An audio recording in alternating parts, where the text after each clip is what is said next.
Chapter first gravitation. Gravitation में हम देखने वाले हैं uniform circular motion, magnitude of centripetal force. अब इस पूरे डेरिवेशन में हम प्रूव करने वाले हैं force is inversely proportional to distance square. ये हमें प्रूव करना है। इसे प्रूव करने के पहले कुछ थोड़ा इंट्रोडक्शन क्लियर कर दूं मैं आपको। तो कोई भी चीज, कोई भी वस्तु जब सर्कुलर मोशन में होती है और कांस्टेंट स्पीड में होती है, जब कोई भी वस्तु गोल गोल घूम रही है and in a constant speed में घूम रही है, ये कब पॉसिबल है? जब बीच में से कोई फोर्स उसके ऊपर एक्ट कर रहा है। क्लियर? बीच में से कोई फोर्स एक्ट कर रहा है and this force tends the object to come towards the centre, to attract towards the centre. Centre में अट्रैक्ट करने की कोशिश कर रहा है, तभी ये पॉसिबल है कि ये वस्तु गोल गोल घूम सके। क्लियर? अब ये फोर्स जो है मतलब सेंट्रीपिटल फोर्स, इसी फोर्स को हम क्या कहेंगे? सेंट्रीपिटल फोर्स कहेंगे। ठीक है? अगर मान लो कि m is the mass of object, mass of object मतलब जो भी ऑब्जेक्ट गोल गोल घूम रहा है उसका मास मतलब m। अगर हम प्लैनेट की बात करें, प्लैनेट अगर गोल गोल घूम रहे हैं, क्योंकि हम इस डेरिवेशन में प्लैनेट से ही संबंधित पूरा डेरिवेशन प्रूव करने वाले हैं, इसलिए ऑब्जेक्ट लिखा है, इसका मतलब कोई भी वस्तु। छोटा सा एग्जांपल दिया है, और प्लैनेट मतलब हम प्लैनेट के लिए अगर प्रूव कर रहे हैं तो प्लैनेट पता है। तो मास ऑफ ऑब्जेक्ट मतलब उस वस्तु गोल गोल घूमने वाली वस्तु का मास, और प्लैनेट दिया है तो प्लैनेट का मास। फिर है speed of object, v is equal to speed of object. तो वो जो वस्तु है गोल गोल घूम रही है ऑब्जेक्ट, उसकी स्पीड क्या है मतलब v से डिनोट करेंगे। एंड अगर हम प्लैनेट की बात करें then it is the speed of planet. Then r is the radius of the circle. अब मैं अगर कोई चीज को गोल गोल घुमा रही हूँ, इसके आजू बाजू घुमा रही हूँ, तो रेडियस मतलब ये मैंने बीच में एक स्टिक पकड़ के रखी है और यहाँ से मैंने अगर धागा बांधा है तो यहाँ तक क्या होगा? रेडियस होगी। यहाँ से तो यहाँ तक रेडियस होगी, क्योंकि ये गोल गोल घूम रहा है। क्लियर? इसलिए मैंने लिखा है रेडियस ऑफ द सर्कल। ये सर्कल बन जाएगा और यहाँ तक, यहाँ से यहाँ तक है, यहाँ से यहाँ तक हम कंसीडर करेंगे तो वो रेडियस कहलाई जाएगी। पर अगर सन की बात करें और प्लैनेट, सन और प्लैनेट्स की बात करें, तो distance of planet from the sun, sun को हम बीच में कंसीडर करते हैं और प्लैनेट्स उसके आजू बाजू गोल गोल घूम रहे हैं, हम ऐसा कंसीडर करते हैं। एग्जैक्टली गोल घूम रहे हैं ऐसा ही कंसीडर करते हैं। क्लियर? क्योंकि हमने इसके पहले पढ़ा था कि प्लैनेट्स जो है इलिप्टिकल फॉर्म में घूमते हैं ना, इलिप्टिकल इसमें वे में घूमते हैं। पर अब जब हम कंसीडर कर रहे हैं तो हम सूरज को बीच में रखेंगे और ऑब्जेक्ट्स जो घूम रहे हैं वो कैसे? सर्कुलर मोशन में घूम रहे हैं, इससे हम ध्यान में रखेंगे। क्लियर? अब distance of planet from the sun मतलब वो ऑब्जेक्ट और सन के बीच का डिस्टेंस हमें कंसीडर करना है, वो डिनोट करेंगे हम r से। क्लियर हुआ? अब है आगे, जब हम ये सारी बातें कंसीडर करते हैं तो हम फोर्स को लिखते हैं force is equal to mv² upon r। Clear? जब इनके बीच का फोर्स हमें गिनना है तो हम क्या करते हैं? मास मल्टीप्लाई बाय v² मतलब स्पीड का स्क्वायर अपॉन डिस्टेंस। हम इस फॉर्मूले में अगर वैल्यूज डालेंगे तो हमें फोर्स पता चल जाएगा, इनके बीच का फोर्स कौन सा है, कितना है। क्लियर? अब आगे देखेंगे कि v² is equal to what? तो v मतलब speed, speed is equal to distance travelled upon time. ये फॉर्मूला हमने पहले ही पढ़ा है। क्लियर? ये फॉर्मूला हमारे 9th में या हमने 8th में भी 7th में भी पढ़ा है। v is equal to distance travelled upon time. तो आपको पता है कि ये सर्कुलर वे में घूम रहे हैं, तो हम लिखेंगे 2πr। क्लियर?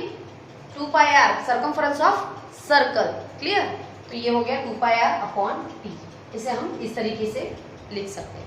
अब ये जो v की वैल्यू है ये आ गई, इसे हम यहाँ पुट करेंगे तो ये बन जाएगा f is equal to m v² की जगह ये पूरी वैल्यू मतलब 2πr upon t whole square upon r²। Clear? r² नहीं, केवल r।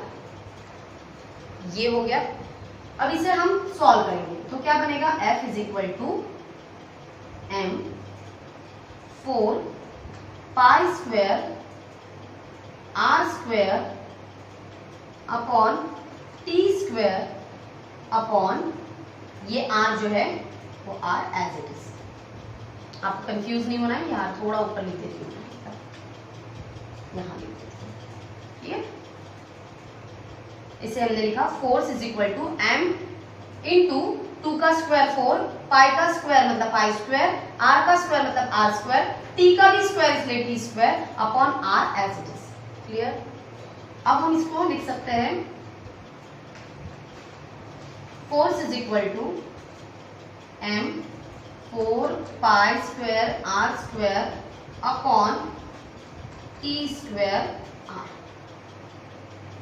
ये एक r और ये दो r, r का r स्क्वायर का मतलब होता है r मल्टीप्लाई बाय r, ठीक है। तो इसे ऐसा ना लिख के ऐसा लिख दूं तो r इंटू r हो जाएगा, तो एक r कट जाएगा, इसलिए मैंने यहाँ पर एक r काट देती हूँ और ये 2 को भी काट देती हूँ। क्लियर। ये एक r कट गया और ये r स्क्वायर कट गया, ठीक है। अब यहाँ क्या बचा, यहाँ बचा फोर्स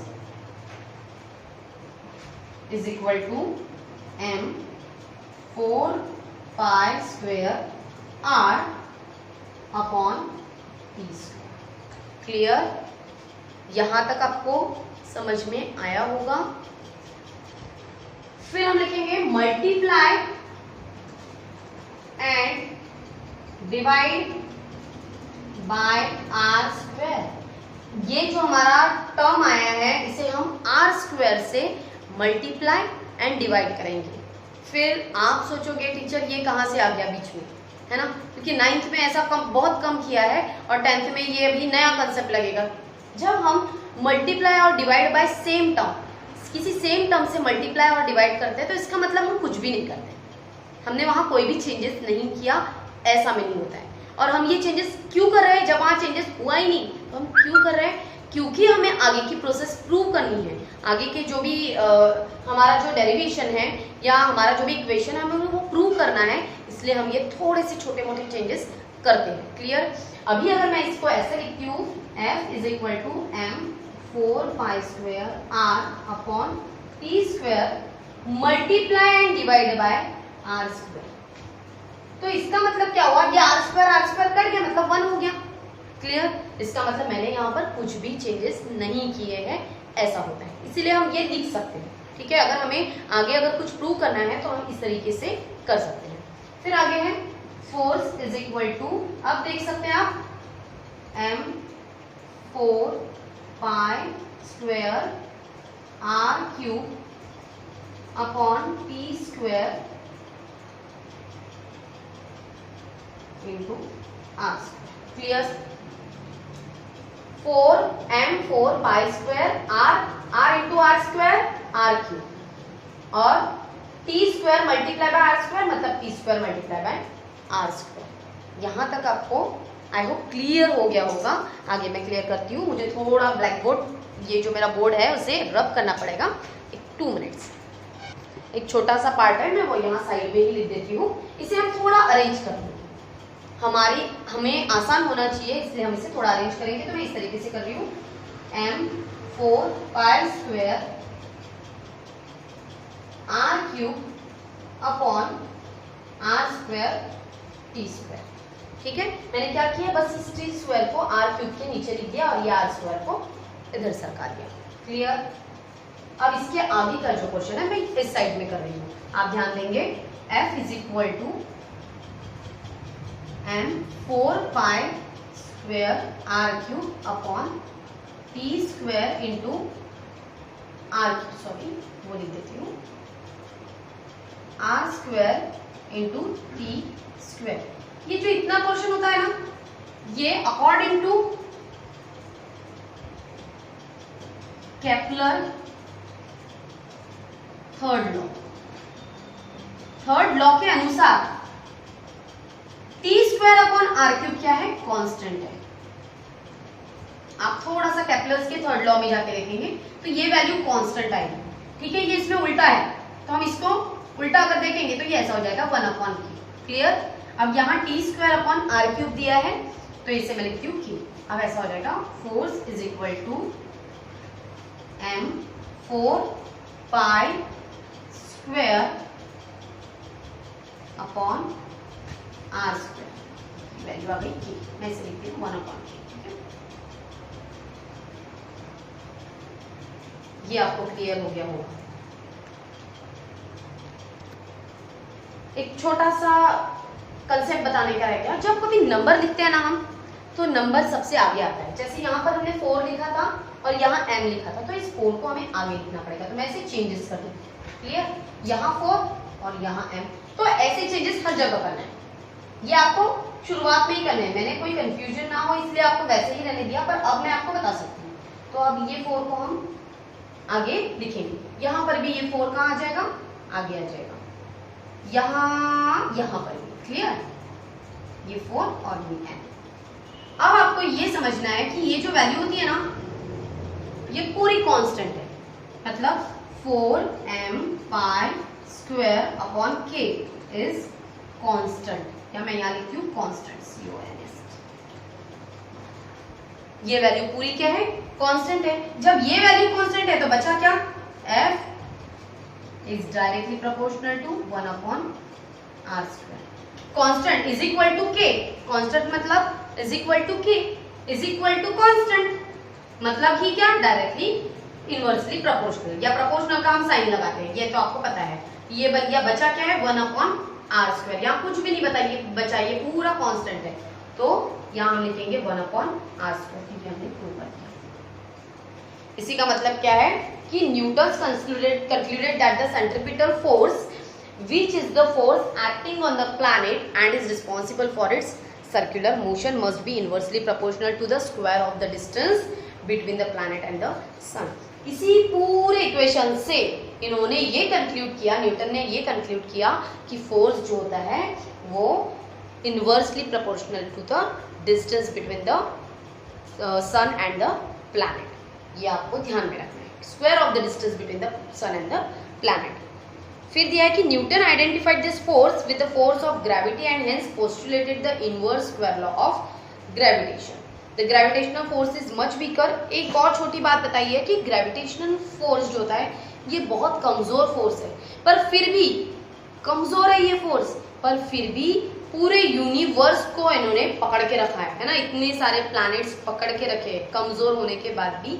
ये क्यों पकड़ के रखे हैं, क्योंकि इनके बड़े बड़े मास जो है ना, ये सारे प्लैनेट जो हल्के फुल्के हैं क्या, नहीं, क्योंकि इनका मास बहुत ज्यादा है, इस वजह से वहां पर ग्रेविटेशनल फोर्स भी उतना ज्यादा है, और इस वजह से ये पूरा जो यूनिवर्स है धरा पड़ा है, बिल्कुल संभल के है।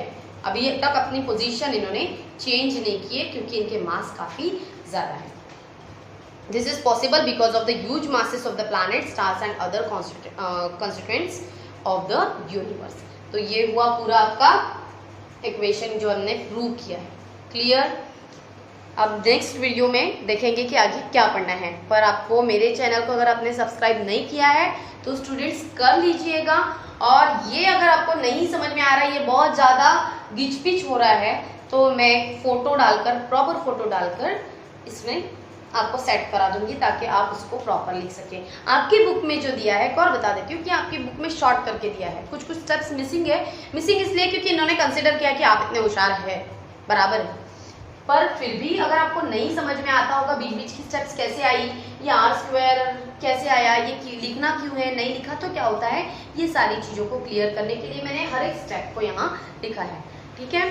तो आप मेरे चैनल को लाइक और सब्सक्राइब ज़रूर कर देंगे, इस बात को मत भूलना। कल के वीडियो तक गुड बाय, थैंक यू।